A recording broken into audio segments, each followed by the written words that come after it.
Corlia, waaroor het vanaand se selgroep kunsaktiwiteit gegaan? Verduidelik vir ons.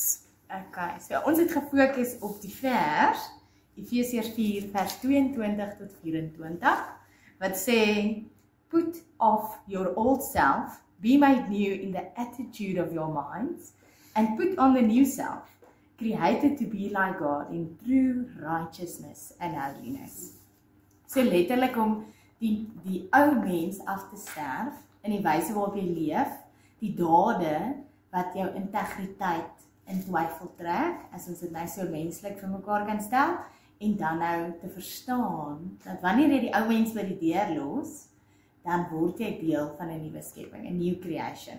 So, toe het ons dit nou uitgebeeld, hierdie is ons kind Stannie, sy het ons mooi geleer, so toe het ons dit nou uitgebeeld, en ons het letterlik 'n mens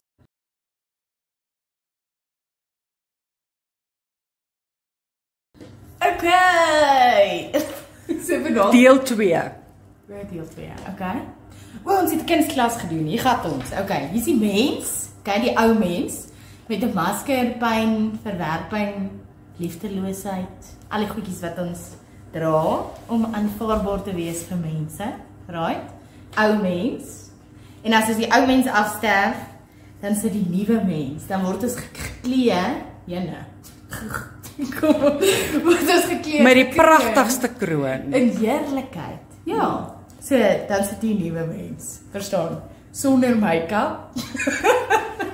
Maar met die mooiste kroon wat ek nog gesien het. Ja, nuwe mens, alles het nuut geword, nuwe wynsakke, nuwe wyn. So dit is die beginsel vir vanaand. Tot volgende week.